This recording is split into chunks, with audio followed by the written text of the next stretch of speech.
ewepụ agụmakwụkwọ nakwa ihe mmadụ nwetara na ndụ. Ihe ọzọkwa bụ ihe na-esonu bụ ichi echichi bụ nke pụtara ugbu a ndị mmadụ wee na-esue ma na-echinya bụ echichi ma na-enwe ọṅụ dịka eji wee mara ndị Igbo.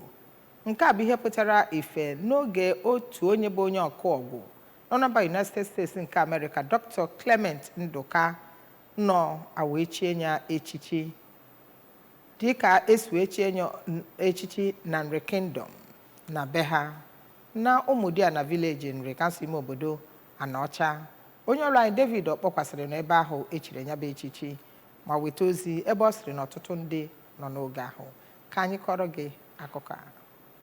Nwunye ya bụkwa onye bụ dọkịta ahụike nakwa onye isi ụlọ ọrụ Nduka Foundation bụ Chief Mrs. Chie Nduka bụ onye nọkwara na mmemme ahụ wee dubata n'otu ọdụ nke obodo ahụ. Ya bụ mmemme bụ nke emere ka izu ụka ole na ole gara ka edubatachara dọkịta Nduka n'otu nze na ọzọ nke obodo ahụ, bụ nke eji ya bụ mmemme eji dubata ya n'ọkwa ọba, bụ nke bụ ọkwa kachasị mmadụ nwere ike ichi n'obodo ahụ. Ili ọba bụ mmemme ga-anabata mmadụ n'ọkwa ọba nke obodo ahụ, bụ ebe ọba bụ ọkwa a na-enye bụ ndị gosipụtara na ha elugo ebe a kwesịrị iru. Mgbe ọ na-akọwa mkpa ya bụ echichi dị, ka onye otu isi ọba Nri bụ dọkịta Ambrose Obiokoye kwuru na ya bụ ọkwa bụ nke a na-eji nke ugo 7 egosipụta, ebe nke igwe obodo ahụ bụ nke ugo 8, bụkwa ọkwa kachasị ọkwa niile mmadụ nwere ike ịnọ na ya n'obodo ahụ. Mgbe ha na-agwa ụlọ ọrụ ABS okwu, ka mmadụ abụọ ahụ echiri ya bụ echichi bụ dọkịta na Oriakụ Nduka nọrọ kwuo ọṅụ ha nwere na akwanyere ha ya bụ ugwu,